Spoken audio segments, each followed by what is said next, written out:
उधर हिसार सेक्टर 3 के पास राणा माइनर टूट गई। एयरपोर्ट की ओर इससे पानी बढ़ने लगा। जेसीबी ने बचाव कार्य शुरू किया है। जेसीबी मशीनें लगाई गई हैं।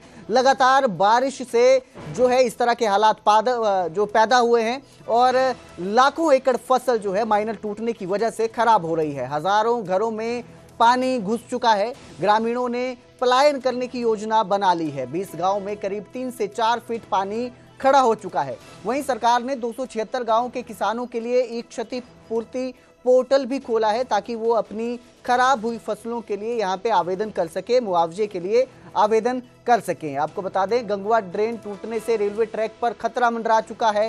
हिसार दिल्ली रेलवे यात्रा जो है, सेवा जो है वो भी रद्द कर दी गई है, जिससे यात्रियों और व्यापारियों को भी नुकसान झेलने को मिल रहा है। तो हिसार की ये तस्वीरें हैं, आपको दिखा रहे हैं, जहां राणा माइनर टूटी है और इससे कई गांव में खतरा पैदा हो गया है। फसलें डूब चुकी हैं। पानी, लगातार बारिश हो रही है जिससे पानी बढ़ा था और पानी बढ़ने के बाद ये माइनर टूटी है। इस खबर पर ज्यादा जानकारी के लिए मेरे सहयोगी संदीप सैनी हमारे साथ जुड़े हैं। जी संदीप, किस तरह के हालात देखने को मिल रहे हैं इस वक्त, जिस तरह से ये माइनर टूटी है और खेत जलमग्न हो चुके हैं, किस तरह की स्थिति इस समय देखी जा रही है? जी, ये कल दोपहर बाद से ही ये राणा जो माइनर है ये टूट गई थी और उसके बाद जो एरिया में है वो जल भराव बढ़ रहा है।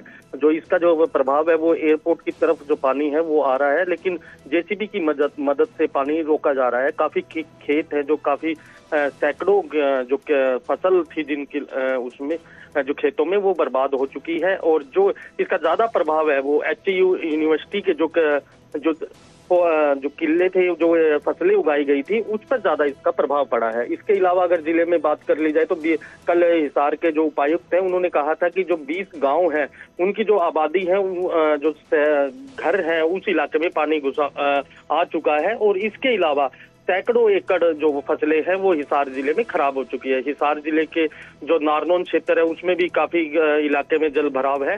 हांसी का जो क्षेत्र है उसमें भी काफी जल भराव है और इसी को लेकर आज हरियाणा के मुख्यमंत्री हिसार जिले का दौरा भी करेंगे। जी, ये जो माइनर टूटी है इसको बांधने के लिए क्या इंतजाम किए जा रहे हैं ताकि जो जल स्तर है कम हो सके और जो गाँव है जिनमें खतरा बना है वो भी टल सके? जी, जो पानी का जो आ रहा है, जैसे कल दिन से टूटी थी और देर रात तक इस पे जो राहत कार्य है वो जारी है। जेसीबी की मदद से मिट्टी डाली जा रही है कि पानी आगे ना बढ़ सके, लेकिन जो जहां से माइनर टूटी है उसे भी बांधने का प्रयास प्रशासन के द्वारा किया जा रहा है। जी बिल्कुल, बहुत बहुत शुक्रिया इस तमाम जानकारी के लिए संदीप। तो वहीं हिसार में कांग्रेस सांसद ने भी जल प्रभाव से प्रभावित जितने जो गांव हैं उनका दौरा किया। रणदीप सुरजेवाला ने गांव में हालातों का जायजा लिया।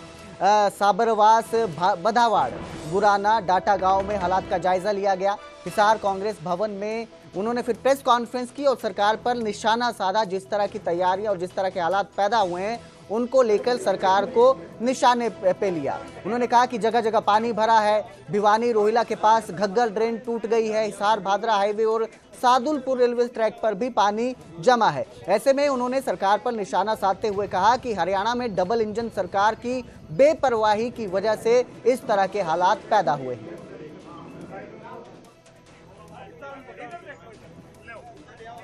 जल निकासी का कोई प्रबंध नहीं है। सारे तटबांध टूट गए हैं, सारी ड्रेन्स टूटी पड़ी हैं और पूरे प्रांत के अंदर प्रलय जैसा माहौल है। 27 से अधिक लोग जान गंवा चुके हैं। 7,300 के करीब कुल गांव में से 2300 गांव में अगर आज पानी है और फिर कहीं ना कहीं जैसे ही हम आ रहे थे खबर आई कि सरसा के अंदर भी कटाव के कारण सरसा शहर के अंदर पानी एंटर कर गया है। हरियाणा की नायब सैनी सरकार कहां है? उनकी गुमशुदगी के पर्चे लगे। चंडीगढ़ में बैठकर बयान जारी करके एक गांव में भी हरियाणा के मुख्यमंत्री श्रीमान नायब सैनी को जाने की फुर्सत नहीं मिली।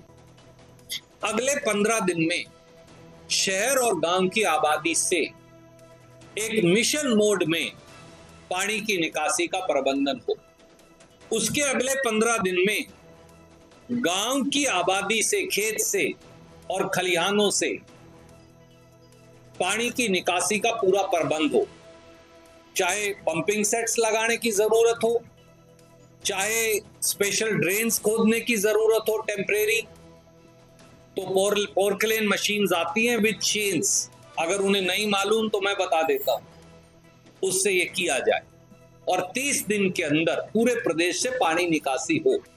नंबर 2, वो 28 या 29 परिवार जिन्होंने अपने परिवारजन खोए हैं, जिनकी मौत हो गई, उनके परिवारों को 50 लाख रुपए का मुआवजा मिले।